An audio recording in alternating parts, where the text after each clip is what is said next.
কৃষিকাজ করতে পারতো না। তারা নির্বাচনের পূর্বেই আমার কাছে এসেছিলেন এবং তাদের সমস্যার কথা বলেছেন। তখন আমি তাদেরকে বলেছিলাম, প্রতিশ্রুতি দিয়েছিলাম যে নির্বাচনে জয়ী হতে পারি আর না পারি আমি নিজ উদ্যোগে এই খালটি পুনর্খননের ব্যবস্থা করব। এটি চিলাই খালের একটি শাখা খাল, সর্বখালী খাল।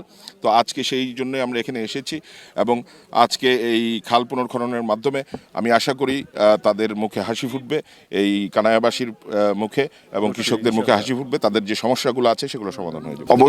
অবশ্যই আপনারা জানেন যে কিছুদিন আগেই আমাদের মাননীয় পানি উন্নয়ন মন্ত্রী আসছিলেন, পানি সম্পদ মন্ত্রী আসছিলেন, প্রতিমন্ত্রী আসছিলেন এবং আমরা গাছা খাল সেটাকে পুনর্খননের জন্য ব্যবস্থা নেওয়া হচ্ছে।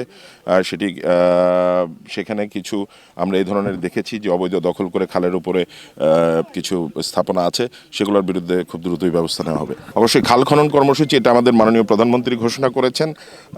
আমাদের শহীদ রাষ্ট্রপতি জিয়াউর রহমান সাহেব তিনি বাংলাদেশে খাল খনন করে একটি বিপ্লব সৃষ্টি করেছিলেন এবং তারই ধারাবাহিকতা আমাদের মাননীয় প্রধানমন্ত্রী ঘোষণা করেছেন যে আমাদের যে উজানের যে আকস্মিক বন্যা মোকাবেলায় এই খাল খনন আমাদেরকে সহায়তা করবে এবং পাশাপাশি আমাদের কৃষকদের জন্য শুষ্ক মৌসুমে কৃষিকাজের উন্নয়নের জন্য এই খাল কর্মসূচি আমাদের মাননীয় প্রধানমন্ত্রী ঘোষণা করেছেন এবং 20,000 কিলোমিটার খাল খনন হবে সারা বাংলাদেশে ইনশাআল্লাহ। আমরা সেই লক্ষ্যে কাজ করছি। আমাদের নেতার কথা যে তার যে স্লোগান করব কাজ গর্ব দেশ, আমরা সেই লক্ষ্যে কাজ করছি সবাই ইনশাআল্লাহ।